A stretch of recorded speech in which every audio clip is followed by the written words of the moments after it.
Looks like a nice sunny day, but it's early autumn and my tomatoes aren't ripening. I think we're a little bit too far inland, so I'm going to pull this plant up and hang it upside down and see how they ripen that way.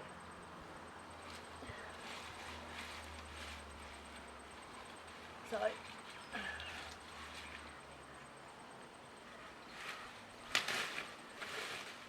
looks like I'm breaking it in bits to do it. It's a huge plant.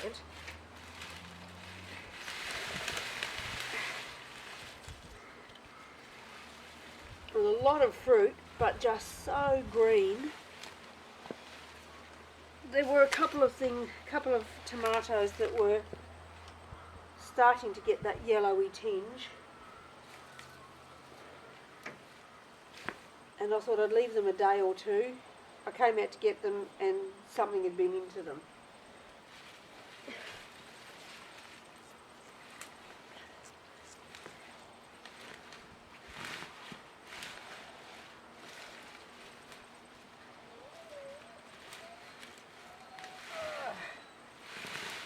There we go. Oh my goodness.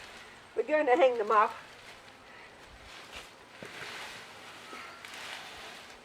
It's a lot bigger than I anticipated, this plant.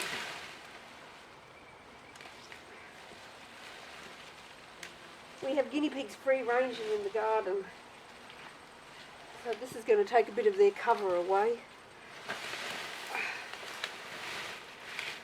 I think I'll cut it into bits. So we've dragged this one bush over here, and now I'm going to separate it a bit because it's way too big to hang anywhere. But I don't want to knock the fruit off.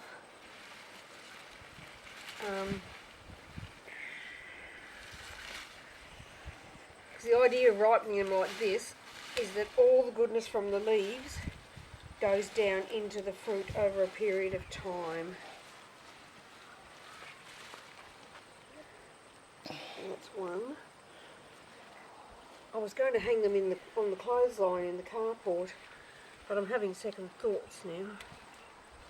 Someone's had a chew of that one. My guess would be a guinea pig, because they've been eating the tomatoes green. I won't even bother leaving that one on them. There's another guinea pig chewed one. Oh, thank you.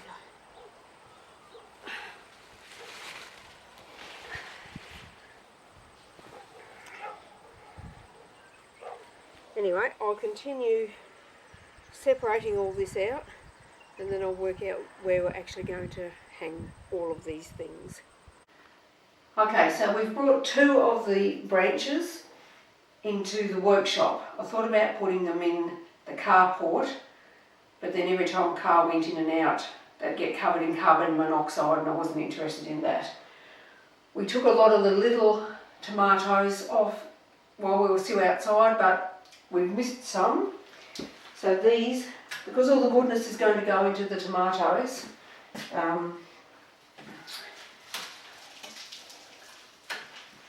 there's no point having it go into something that the guinea pigs have chewed up, or that's just plain too little. We've had such a funny season this year. Tomatoes aren't ripening, hasn't been warm enough, and yet here they are flowering again. So anything that looks too little can just come off. So the goodness can go into the tomatoes that we actually want. That's debatable. That's about the biggest size I might keep. No one will want to eat those fresh. We'll cook with those. So this is our workshop. It's also a paint shop. More a paint shop than anything. And this is one of my son's murals. You can find his website page, Darcy Young Murals and Stylised Lettering. We're very fortunate that we have a lot of this artwork around here because this is what he does. So we've hung 3 branches in our sunroom. Normally I have the curtains open, but because of the backlight we've closed them just for recording purposes. The sunroom's only 2 by 3 metres wide. It's beautiful and warm in here during the day, and because of the tiled floors, you get that passive solar gain during the day, and that radiates the warmth out at night. So this is going to be significantly warmer than the workshop, so it'll be interesting to see what the difference between the two areas for ripening rate. We had one more branch that didn't fit in either of the other two places, so I've just hung that over the back of a chair behind our wood stove, which we're not using yet. It's not cold enough for that. It'll be out of the road. Again, a different microclimate, warmer than the workshop, but not as warm as the sunroom. So we'll see how that goes as far as ripening. It has been 8 days since we brought the plants inside. I have picked one already, and there are 2 more on the vine. I'll just get a closer shot of them. And there they are. I'm happy to pick them and bring them into the kitchen. Some of the tomatoes fell off the plants when we harvested them. They were pretty green. I've put them in the sunroom, our warmest spot. Put a tea towel over them. Put an apple in there with them for the ethylene gas give off, which will help with the ripening process. Take the tea towels off, see what's happening in there. You can see the apples, and we have 1 tomato. Okay, so let's have a look at these tomatoes. That's the first one. There's another one here that's starting to ripen up. I could put that in the kitchen or leave it here. Some of these were just too green. They knocked off the bush. I don't hold out a great deal of hope for them. This one here maybe. This one's changing colour, but it's a bit motley. So what I'll do is I'll put all these back in, leave them here for a bit longer, check them every few days. I'll take that one with me.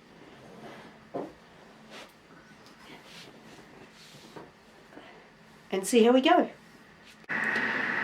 Here are the tomatoes that we're just keeping in the house, in the main living area. Not doing much. There's a bit of room in the sunroom because the plants have shriveled up so much. I might make room for this one and hang it on the clothes horse in the sunroom. Here are the tomatoes out in the workshop. Again, a little bit of action. So the indoor ones, the medium climate ones, were the surprise because they're not doing anything. And yet these are.